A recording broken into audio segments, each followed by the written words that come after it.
گا، نکیرین سوال کو آئیں گے، سوال و جواب نہیں کرنے دوں گا، تیرے ہاتھ کا لکھا ہوا غلامی کی یہ سند ان کے سامنے ادا کر دوں گا۔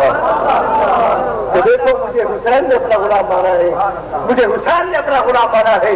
عزیزان مکرم محترم، حضرت ابو ہریرہ رضی اللہ عنہ فرماتے ہیں، فرمایا میں نے اپنی آنکھوں سے دیکھا تھا سرکار نیند دراز تھے اور شہزادہ حسین حضور کے پیٹ پر چڑھ کر کھیل رہا تھا، سرکار نے انگلیاں پکڑی ہوئی ہیں اور سرکار نے فرمایا حسین میرے پیٹ پر نہ کھیل، ننھے قدموں والے چھلانگ لگا اور میرے سینے پر چڑھا، چھلانگ لگا اور میرے سینے پر چڑھا۔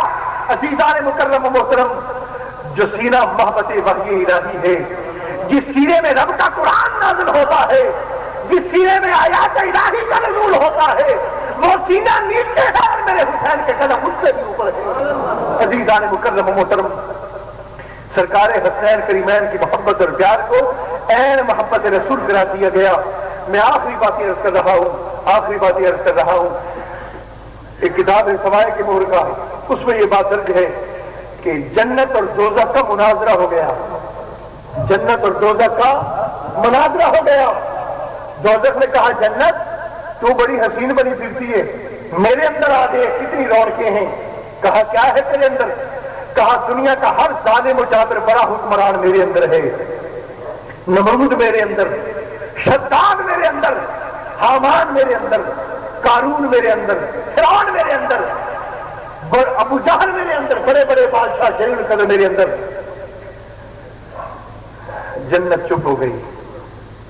رب نے فرمایا فرشتے سے، فرمایا جا جنت کو وحش کر کے، جنت تو چپ کیوں ہوتی ہے؟ تو بھی پکار دے کہ اگر تیرے اندر وہ ظالم و جابر بادشاہ ہے تو ان سے تیری بدبختی ہی بڑی ہے نا۔ آپ میرے اندر دیکھ، اللہ نے حسن اور حسین مجھے عطا کر دیا، حسن اور حسین رب نے مجھے عطا کر دیے ہیں۔ آج تاریخ کی کتابوں میں، اہل سنت و جماعت کی کتابوں میں بھی اور اہل تشیع کی کتابوں میں بھی یہ بات درج ہے، تاریخ کی کتابوں میں یہ بات درج ہے کہ شہزادہ علی اصغر کو امام علی مقام اپنے ہاتھوں پر اٹھا کر سوالی بن کر یزیدیوں کے سامنے گئے، 2 گھونٹ پانی کے دے دو۔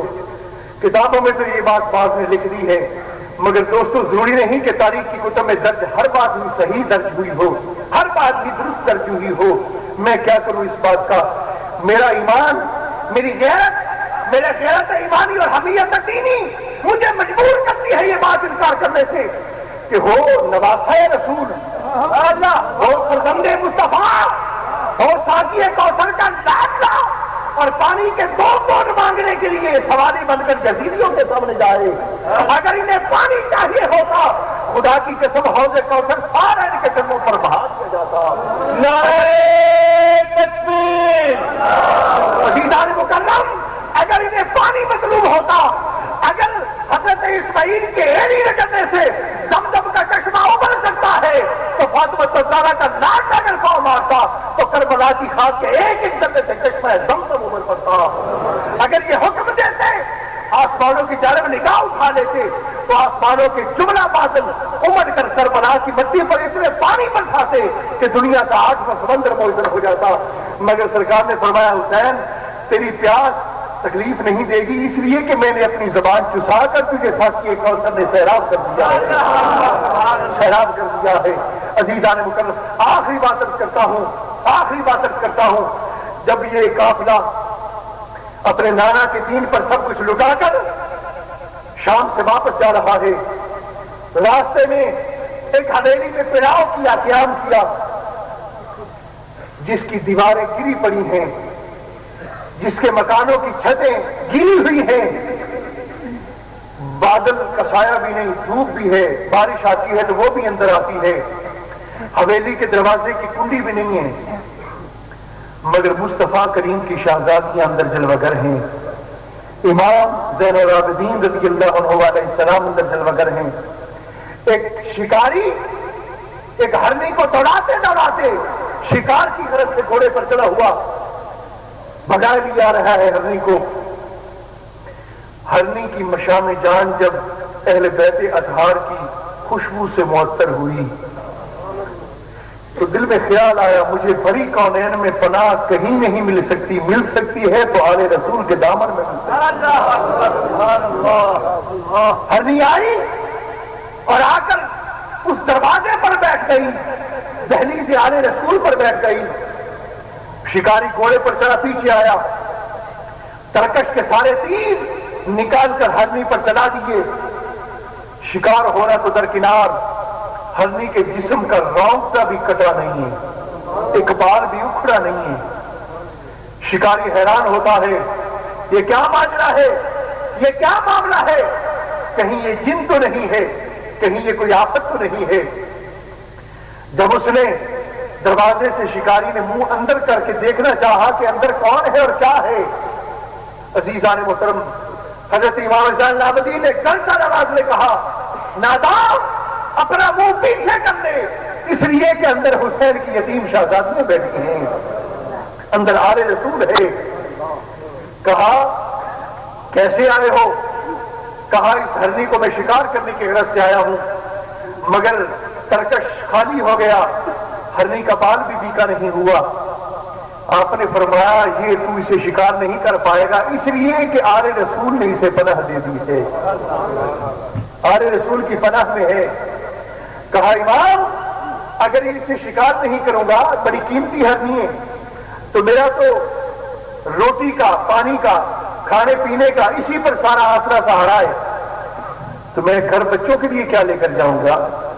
فرمایا اللہ کے بندے اس کو تو ہم پناہ دے چکے، رہے تیری بات، تیرے کھانے پینے کی بات، تو دامن تو پھیلا، تیرے دامن کو میں حسین کا شہزادہ بن دیتا ہوں، تو دامن پھیلا، تیرا دامن بھرنا میرا کام ہے۔ عزیزان مکرم اس بندے شکاری نے جب حضرت امام زین العابدین کی ظاہری شکل دیکھی، ظاہری صورت دیکھی، تو پرانے کپڑے، سفر کا سارا گرد و غبار، کھانے پینے کے لیے بظاہر کچھ بھی نہیں ہے۔ کہا امام زین العابدین آپ مجھے یہاں بے کسی کے عالم میں آپ مجھے کیا دیں گے؟ آپ تو خود بظاہر بے کسی اور بے بسی کا عالم ہے، یہاں مجھے آپ کیا دیں گے؟ فرمایا نادان ہماری حالت پر تبصرہ کرنے کی تجھے ضرورت نہیں، دامن تو پھیلا نہ پڑو تو محمد کا شہزادہ نہ کرنا، حضور کا بیٹا نہ کہنا، دامن پھیلاؤ۔ اس نے دامن پھیلایا، فاطمہ الزہرا کے ڈانڈنے نے زمین سے سنگ ریزے مٹی گرد و غبار جو پڑا تھا اپنے ہاتھوں سے بڑا اٹھایا، جب تک ہاتھوں کو ان مٹی کے زمروں نے چوما نہ تھا، وہ مٹی تھی، وہ ریت تھی، وہ سنگ ریزے تھے، وہ پتھر تھے، جب شہزادے کے ہاتھوں کو چوما ہے سارے لال و الماس بن گئے ہیں، ہیرے جواہرات میں تبدیل ہو گئے، کنورٹ ہو گئے ہیں۔ دامن بھرا، اس نے جب آل رسول کی یہ کرامت دیکھی، دل میں محبت آل رسول نے چٹکیاں دی، گھر گیا، تلوار ہاتھ میں لی اور میدان میں نکل آیا اور لوگوں کو پکارا، لوگوں تمہاری غیرت ایمانی کو کیا ہو گیا؟ آل رسول کا قافلہ لٹ گیا، یزید نے ستم کیے، ظلم کیے، مصائب و عالم کے پہاڑ توڑ ڈالے، تم نے کوئی مدد نہ کی۔ اس نے غیرت دلائی، جوش دلایا، لوگ باہر نکلے، بغاوت کا سما پتا ہوا، یزید کو پتا چلا بغاوت ہو رہی ہے، اس نے اپنے فوجی کو بھیجا جاؤ اور جا کر اس بندے کو قتل کر دو۔ بندے کو، اور ہرنی کو پناہ کی امیدیں تھی، ہرنی نے آ کر کہا تھا سید آل رسول امام میرے دو چھوٹے چھوٹے بچے ہیں، اگر میں مر گئی تو میرے بچے رل جائیں گے، مر جائیں گے، تباہ ہو جائیں گے، برباد ہو جائیں گے، بھوک سے تڑپ تڑپ کر جان جانا پھر کے سپرد کر دیں گے۔ امام کو رحم آیا، ہرنی کو پناہ دی، وہ بندہ شکاری واپس گیا، لڑا، اس نے بھی اپنی جان جانا پھر کے سپرد کر دی، شہید ہو گیا۔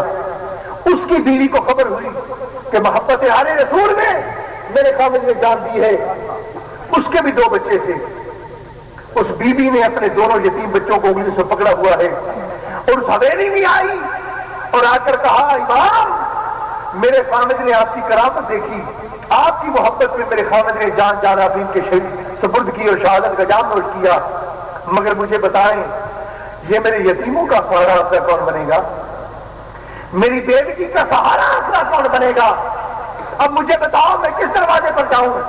کون میرے دکھوں کا بتاوا کرے گا؟ کون میرے زخموں پر مرہم رکھے گا محبت کا؟ میرا سہارا ٹوٹ گیا، چھن گیا، میں کیا کروں، کہاں جاؤں؟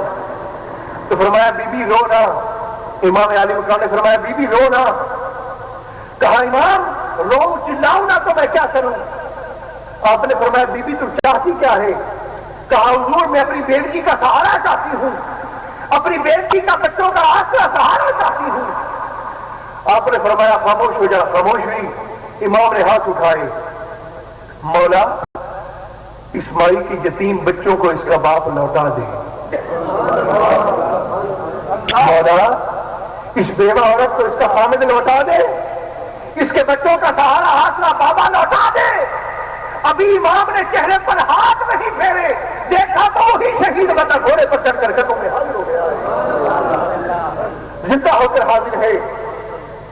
اب جب واپس جانے لگا یہ قافلہ تو اس مائی صاحبہ نے ایک بات کہی، سوال کیا، آخری بات عرض کر رہا ہوں، 2 منٹ میں بات کو ختم کرتا ہوں۔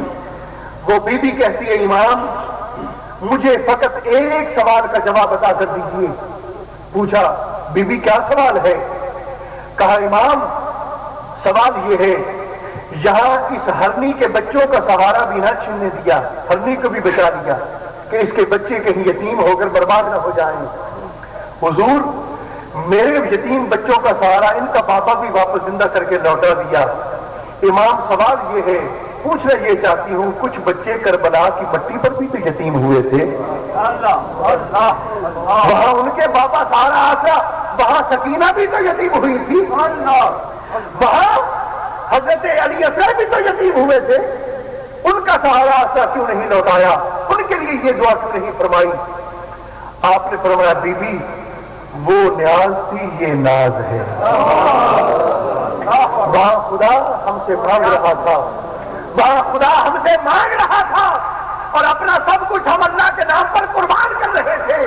وہاں خدا نے مانگا، ہم نے دیا، یہاں ہم جو کچھ مانگیں گے ہمارا خدا عطا کرتا چلا جائے گا۔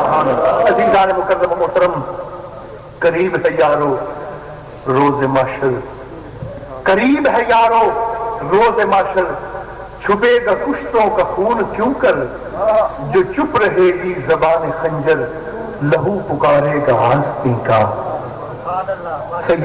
سیدہ فاطمہ الزہرا قیامت کے دن ایک ہاتھ میں اپنے شہزادے کا خون آلود کرتا لیے ہوئے ہوں گی اور دوسرے ہاتھ میں اللہ کے عرش کا پایا تھامے گی اور کہے گی بابا مجھے تیرے رب ہونے کی قسم میں تیرے عرش کا پایا نہیں چھوڑوں گی جب تک کہ میرے بیٹے حسین کا مجھے بدلہ نہیں کر دیا جائے۔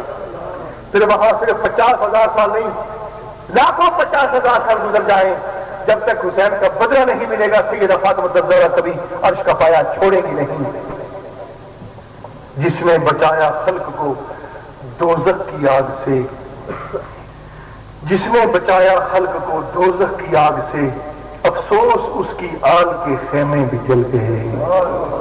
اللہ پاک آل اطہار کی محبتوں کی حلاوت سے ہم سب کو بہرامر فرمائے اور ہم سب کو سرکار کا عشق اور محبت بے پناہ باخری جذبات عطا فرمائیں۔ اور جن احباب نے آج کی اس بابرکت تقریب کا انعقاد کیا، محترم عزیز محترم رانا آفتاب احمد خان صاحب قادری اور انجمن رضائے مصطفیٰ کے جملہ رفقائے کار مبارکباد کے قابل اور مستحق ہیں، جنہوں نے اپنی عقیدتوں کے اظہار کے طور پر سرکار کی اولاد کے ذکر کی اس بابرکت تقریب کا انعقاد کیا۔ اللہ پاک ہم سب کی اس حاضری کو اپنی بارگاہ میں قبول فرمائے اور قیامت کے دن یہ مجلس اور محفل یہ ذکر ہم سب کے لیے ذریعہ نجات بنے، سبب مغفرت بنے، توشہ آخرت بنے۔ وصلی اللہ تعالی علی حبیب العالی سید الانبیاء محمد وعلی آلہ و اصحابہ اجمعین برحمتک یا ارحم الراحمین۔